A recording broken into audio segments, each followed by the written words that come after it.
Hello and welcome back again. My name is McArthur-Williams and I am running for the Senate as an independent candidate for Queensland. Today I want to talk to you about an issue which is electronic voting. Now I have touched on this in the past, but I want to just go over it again and pledge you my support for implementing this this initiative that has actually been tested by the AEC.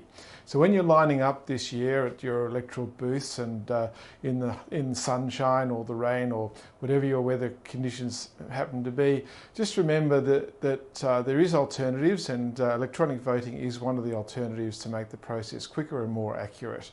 As I've said, the Australian Electoral Commission has tested electronic voting and it is available to be implemented. The impediment to having this done is, of course, the legislation doesn't support the use of electronic voting at this particular point in time. Now, this is because the two major parties, to all intents and purposes, have a gentleman's agreement not to implement electronic voting.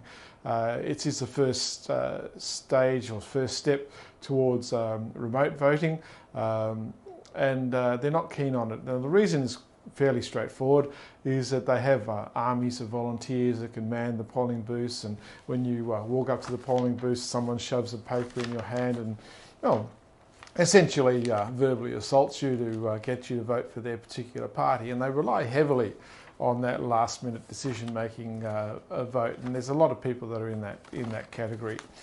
And so my pledge to you is, if I am elected into the Senate, I will be pursuing changes to the legislation to enable electronic voting to be implemented by our next general election. Now, this is the first step towards full electronic voting, and hopefully in the next couple of election term periods we'll be at a situation where you'll be able to vote from your mobile device, you'll be able to vote for your computer. If you're not comfortable with that, and there will be a section of the community that is not comfortable with that type of voting, you can go to the local police station, local library, local community hall and lodge your vote in that manner as well. So it'll be an inclusive way of voting. It will streamline the system. It'll mean that we don't have to sacrifice time with our children or take time off work to vote.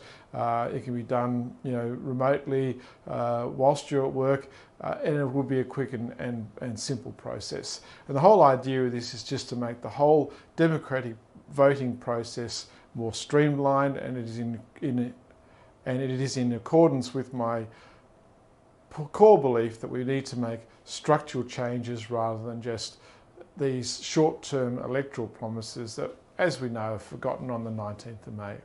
So thank you for watching. I hope you found that this was interesting, and I'll be doing a series of short policy announcements as we get closer to the election. Thank you.